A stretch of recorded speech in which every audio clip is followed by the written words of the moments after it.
Beber fazia os fantasmas irem embora.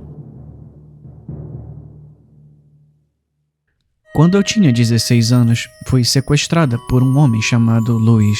Eu era a terceira e última garota que ele sequestrou. Acredite ou não, Luiz era um cara legal.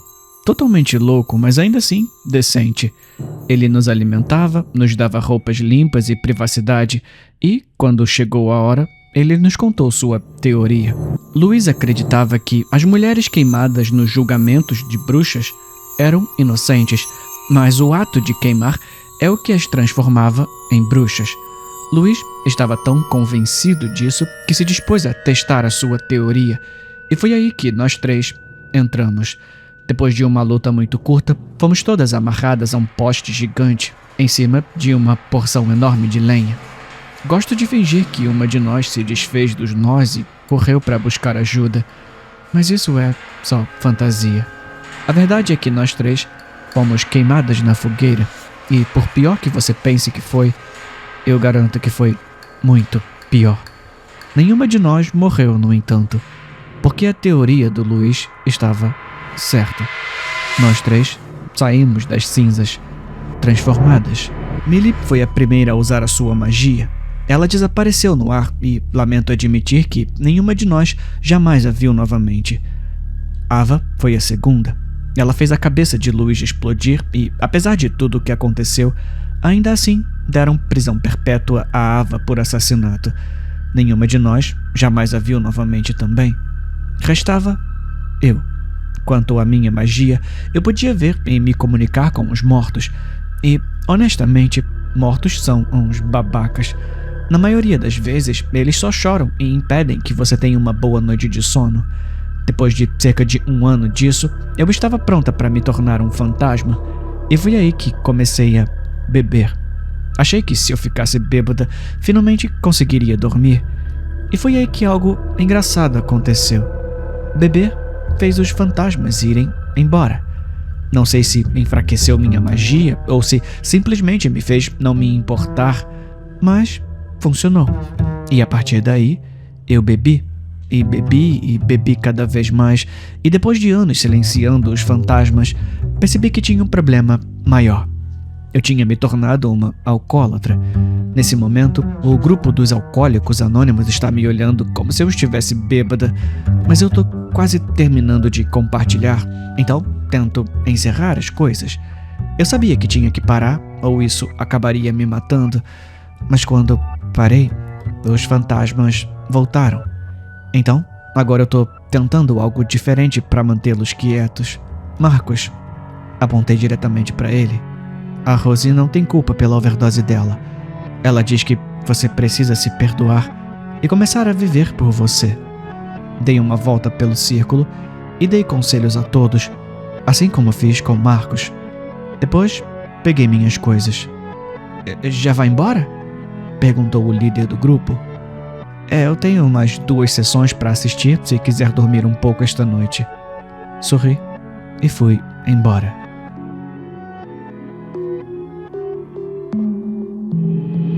Hoje eu me tornei uma fada honorária.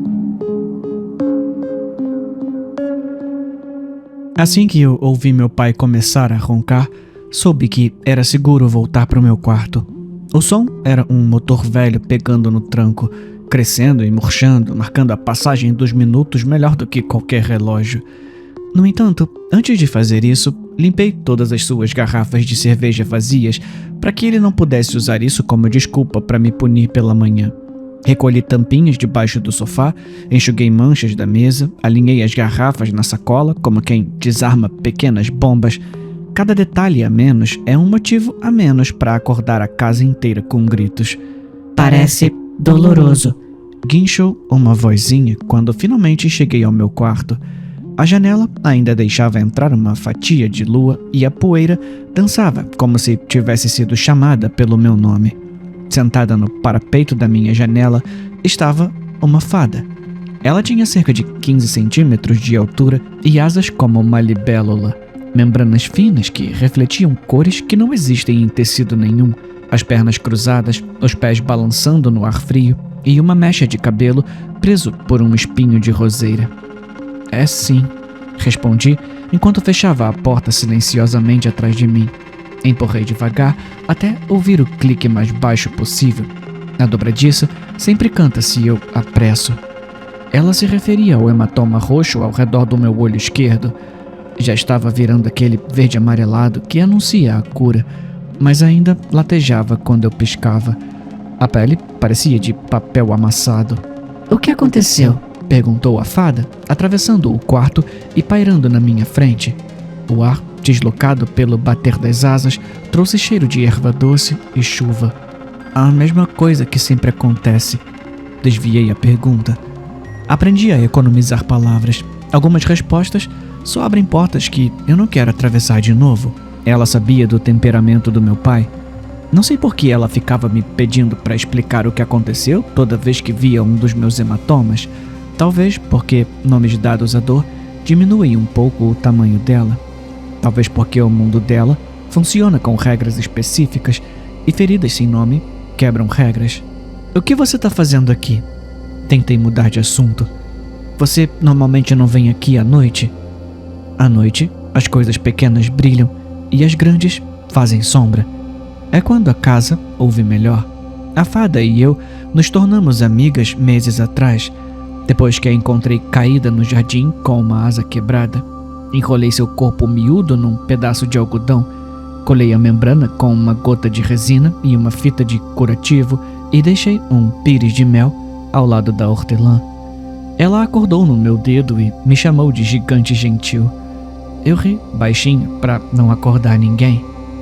Eu vim trazer uma surpresa. Ela sorriu. Os caninos eram minúsculos e brilhavam como sementes de romã. Que surpresa! A minha voz saiu desconfiada por reflexo. Surpresas aqui costumam custar caro. No passado, as surpresas dela me causaram mais problemas do que valiam a pena, como quando ela me trouxe um doce e meu pai o encontrou e me bateu porque achou que eu tinha roubado o dinheiro dele para comprar. Passei a esconder presentes no forro da mochila e a agradecer com bilhetes em vez de saltos.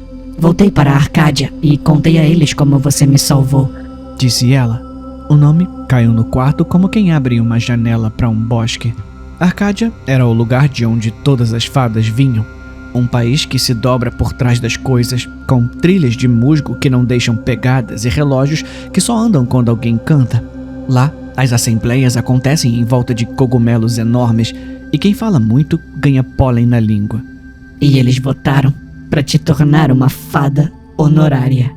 Ela sorriu e voou em volta da minha cabeça. Não é ótimo? Enquanto rodopiava, deixou um rastro de brilho que pousou no meu cabelo como se fosse uma coroa que só eu podia sentir o peso. Em algum lugar da casa, ouvi uma porta se abrir com força. O som viajou pelo corredor como uma pancada no peito da noite. Que merda é essa? Ouvi meu pai resmungar alto da sala de estar. Palavras arrastadas, tropeçando nos próprios dentes. Ouvi passos, muitos passos. Parecia uma debandada. A madeira dos tacos respondeu com estalos que eu nunca tinha escutado, como se a casa tivesse ganhado mais gente do que podia carregar. Eu estava prestes a ir ver o que era toda aquela confusão quando a fada bloqueou o meu caminho. Ela levantou a mão do tamanho da unha do meu polegar e o gesto foi maior que qualquer parede. Não saia daí, disse ela. A voz, ainda aguda, perdeu o brilho. Por que não? Meu corpo já sabia a resposta, mas a pergunta saiu assim mesmo, empurrada pelo susto. Porque não é seguro, ela alertou. As asas pararam de bater. Quando fadas param as asas, é porque não querem chamar a atenção de nada que ouça melhor do que a gente.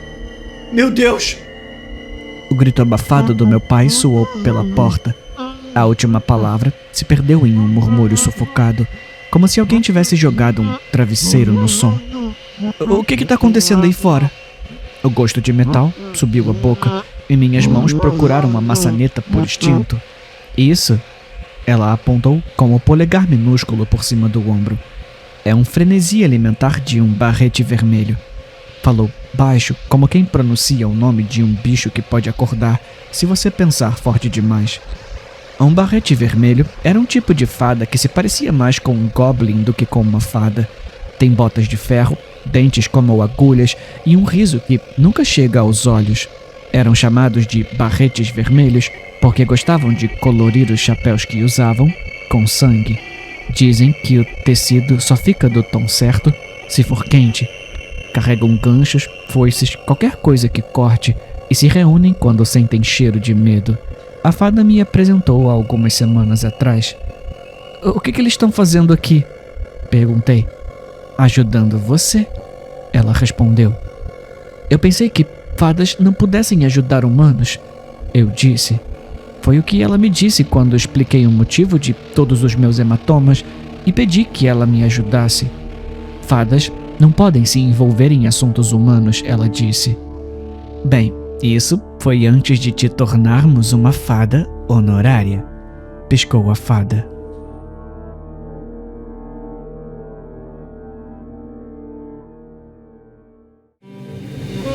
Queremos ela de volta. Eles não eram assassinos. Na verdade, não. Susan ainda usava a aliança. George ainda preparava sanduíches de presunto e queijo para a viagem. Eles ainda rezavam antes de comer, mesmo que fosse no banco da frente da perua enferrujada, com sangue secando sob as unhas. Eles nunca tiveram a intenção de machucar ninguém, mas o hospital machucou. Não foi o acidente que os destruiu, foi o que veio depois. A filha deles, Grace, de 17 anos, de cabelos cacheados e sempre cantarolando alguma música desafinada, tinha morrido na cirurgia. Um erro, um texto mal interpretado, alguém assinou um formulário que não deveria. Seus órgãos foram doados, desapareceram antes mesmo que Susan pudesse dar um beijo de despedida nela. Coração, fígado, olhos, pulmões, pele, espalhados pelo país como sementes. Então, eles começaram a coletar. O primeiro foi um homem com a córnea dela. Tentaram falar com ele, tentaram explicar, mas ele bateu a porta, disse que eles eram doentes. Eles voltaram naquela noite. Susan segurou o olho na palma da mão como uma pérola, sussurrando: "A mamãe tá com você." George construiu a caixa, de cedro, forrada com o velho cobertor de bebê de Grace. Cada pedaço cuidadosamente colocado dentro, preservado, esperando. O coração em seguida. Uma mulher. Susan o segurou após o corte, embalando-o no banco do passageiro, cantarolando uma canção de niná que Grace adorava. Shh, calma, tá tudo bem. Estamos quase em casa. Pulmões, rins, fígado. Eles seguiram a lista. O registro de transplantes tinha sido difícil de hackear. George tinha um primo que conhecia um cara, sem hospitais, sem processos. Essa não era a questão. Não se tratava de vingança. Era sobre tornar a filha inteira novamente. Eles não nos pediram, disse Susan certa vez, lavando o sangue das mãos no banheiro de uma parada de descanso. Eles simplesmente a levaram. Nós vamos pegá-la de volta. Eles não dormiam muito mais. Não falavam sobre o cheiro que vinha da caixa lá atrás. Eles tinham mais 3 nomes, só mais 3 pedaços.